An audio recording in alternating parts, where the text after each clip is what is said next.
Olá, graça e paz da parte de Deus, nosso Pai, da parte de nosso Senhor e Salvador, Jesus Cristo, seja com você. Tem um livro chamado Livro do Profeta Abacuque aqui no Velho Testamento. Ele fica depois do livro de Naum, né? Depois do profeta Miqueias vem o profeta Naum. Depois de Naum vem Abacuque, ele tem 3 capítulos só. E depois de Abacuque vem Sofonias. E me parece, eu entendo que praticamente os 3 capítulos do livro de Abacuque, são 3 capítulos apenas, falam de oração, né? Dessa conversa que o profeta tem com Deus, dessa intercessão que ele faz a Deus, não é? Pedindo a Deus ajuda e clama por socorro, porque o povo de Israel está vivendo um período de iniquidade, um período difícil, e o profeta passa a interceder em oração por eles. Então, para que nós entendamos essa nossa reflexão sobre a oração, partindo desse livro de Abacuque, eu quero convidar você a orar comigo. Pai do céu, nosso Deus, Pai de nosso Senhor Jesus Cristo, Pai bendito, nós queremos te pedir, Senhor, que seja conosco e nos ensina a orar como convém, porque nem isso nós sabemos direito, Pai. Nós precisamos de tua ajuda, da tua boa mão sobre nós, para que nós entendamos a tua palavra e para que busquemos o teu amor, teu carinho, a tua boa mão, e para que nós saibamos como orar como convém. Amém. Em nome de Jesus, amém. Então, Abacuque,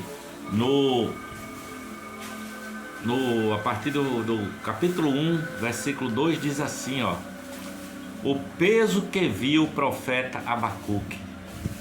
Versículo 2: até quando, Senhor, clamarei, tu não me escutarás?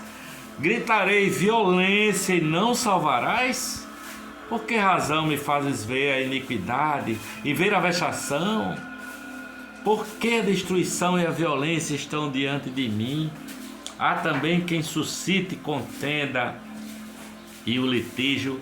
Por esta causa a lei se afrouxa, a sentença nunca sai, porque o ímpio cerca o justo e sai o juízo pervertido. Ele clama a Deus, não é? Abacuque reclama da violência que há no seu país, no povo de Israel.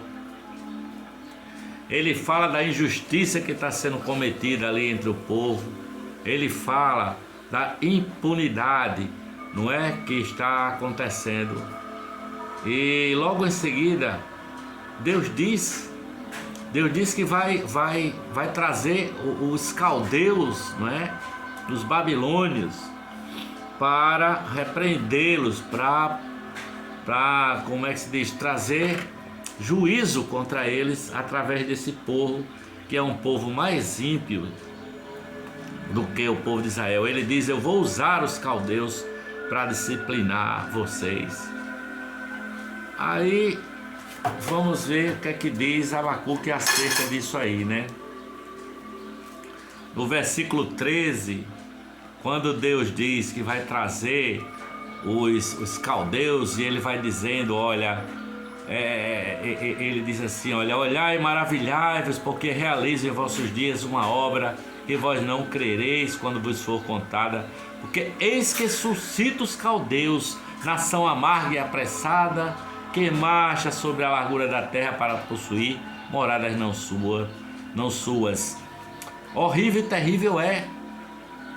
Dela mesma sairá o seu juízo, a sua grandeza. Os seus cavalos são mais ligeiros do que os leopardos e mais perspicazes do que os lobos à tarde. seus cavaleiros espalhem-se por toda parte, sim, seus cavaleiros virão de longe, voarão como águias que se apressam à comida. Eles todos virão com violência, o seu rosto buscará o oriente, e eles congregarão os cativos como areia, e escarnecerão dos reis, dos príncipes farão zombaria. Eles rirão de todas as fortalezas, porque amontoando terras as tomarão. E Deus diz isso a Abacuque, né?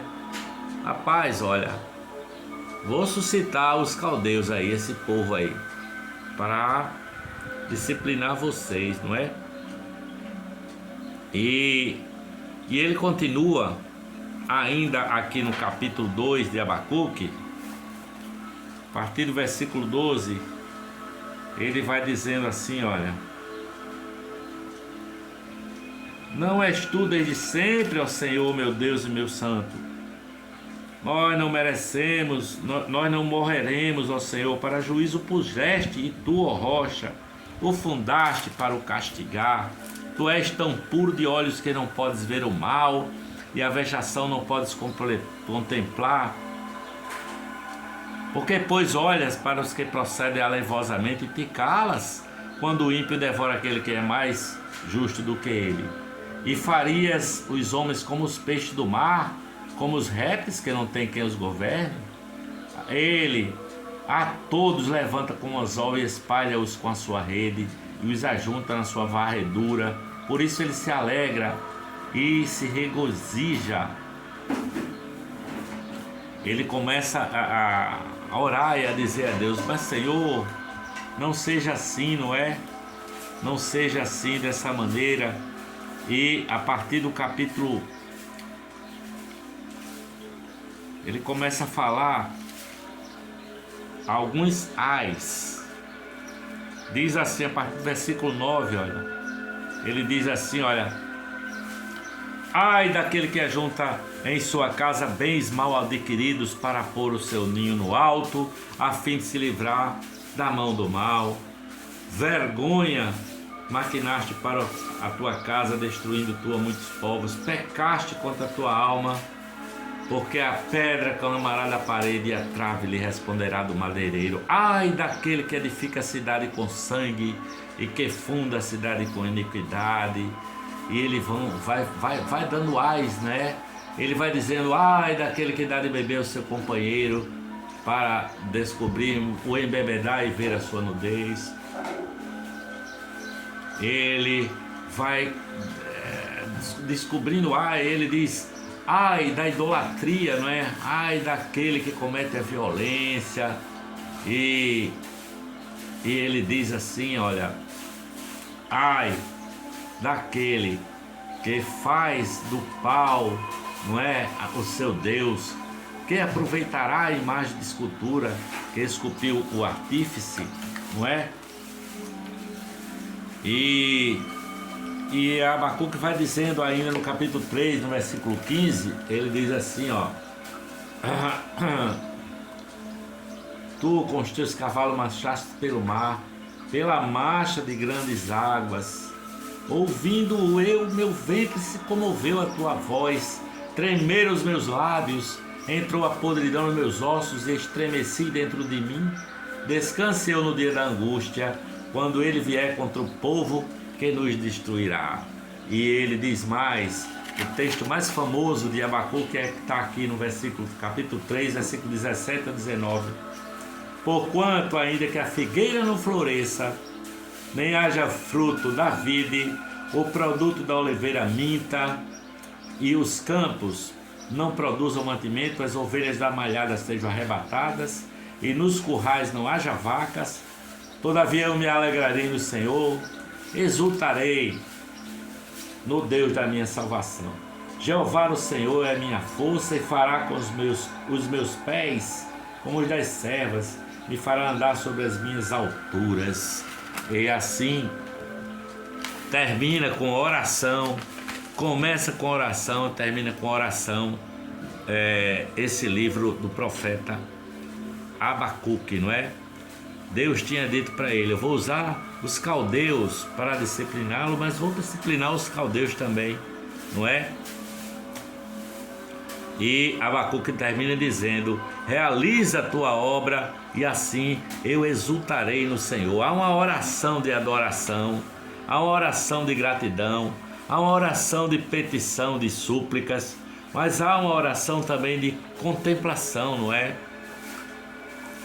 Versículo 2, capítulo 2, versículo 1, ele diz: vou esperar o que o Senhor me dirá, não é? E que resposta virá à minha queixa? O Senhor não está vendo a injustiça? O mundo está piorando, é isso que ele diz mais ou menos, né? E o Senhor não faz nada.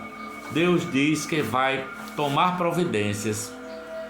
A nossa oração muitas vezes se torna uma oração assim prepotente, porque a gente acha que Deus tem que fazer o que a gente pede, de acordo com o que a gente acha que é certo, não é? Mas orar é derramar o coração diante de Deus e falar com Deus tudo que passar pela tua cabeça. Isso é oração, não é? E você saber que somente Ele é a minha salvação, depender dEle. E me dizer, como diz o profeta: confia nele, ó minha alma, confia em Deus. Ainda que a figueira não floresça, que não haja fruto na vide, eu ainda confiarei no Senhor. Deus te entende, abre o teu coração, fala com Ele tudo na oração, tudo que vier ao seu coração, que tiver na sua... Você tem gratidão, seja grato, ore com gratidão, com louvor, com adoração, com exaltação. Pois a sua ira, segundo a palavra, dura só um momento, mas as suas misericórdias duram eternamente, sabe? É preciso que nós nos derramemos em oração diante de Deus, nosso Pai, sabe? Orar é pedir a Deus que Ele nos dê o que Ele nos quer dar, né? Se nós pedirmos alguma coisa segundo a vontade dEle, Ele nos dá. Agora, Deus é educado, Deus não invade, Ele não vai... Ele diz assim: olha, eis que estou à porta e bato. Se alguém ouvir a minha voz e abrir a porta, eu entrarei e cearei com ele, não é?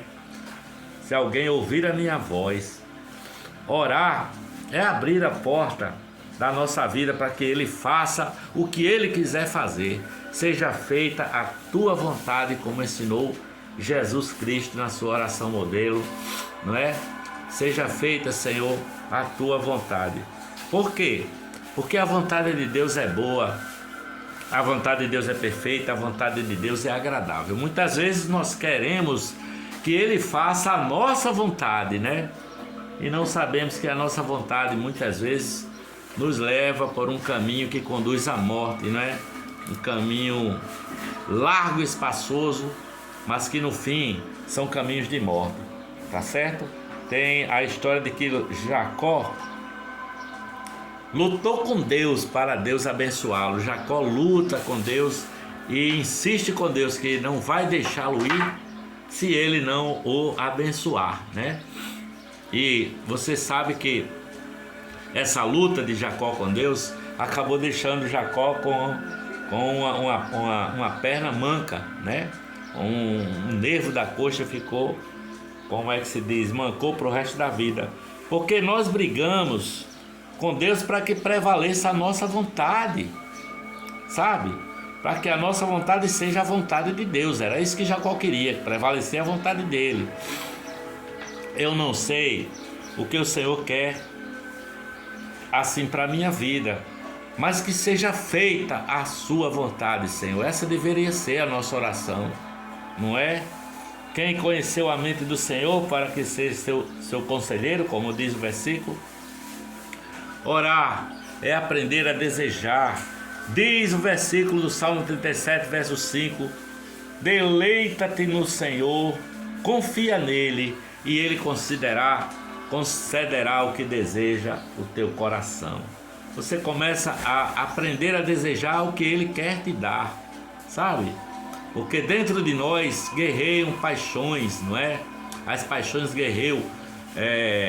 E aí diz Tiago: quando vocês pedem, vocês não recebem, porque vocês pedem mal para gastar nos seus próprios deleites. É preciso alinhar a nossa mente com a mente de Deus, o nosso coração com o coração de Deus. A palavra diz: não andeis ansiosos por coisa alguma, antes sejam conhecidas em tudo as vossas petições e orações, com petições e súplicas, e a paz de Deus seja em tudo conhecida, e a paz de Deus, que excede a todo entendimento, guardará os vossos corações e as vossas mentes em Cristo Jesus, nosso Senhor. Então, orar é entregar tudo nas mãos de Deus. Entrega o teu caminho ao Senhor, confia nele e o mais ele fará. É derramar o coração para Deus, pedir a ele o que ele quer te dar, que seja feita a tua vontade, sabe? É calar a nossa alma, a falação da nossa alma, porque ele é um Deus que é um nosso Emanuel. Ele é um Deus conosco. Ele é bom e sabe amar. Se ajoelhe, fique em silêncio depois de ter falado diante de Deus, sabe? Silencie, e que você possa dizer assim: olha, enche, Senhor, a minha mente com os teus pensamentos e o meu coração com os teus sentimentos. E aí você fica em silêncio depois de você se derramar em oração sobre Deus, depois de você pedir o que Ele quiser te dar, e depois de você pedir que alinhe teu pensamento ao pensamento dele, que alinhe o teu coração ao coração de Deus. Aí, feito isso, você silencia e fica grato, né? Gratidão, seja feita a tua vontade, porque dele é o louvor, a honra e a glória, em nome de Jesus, hoje, para todo sempre. Amém.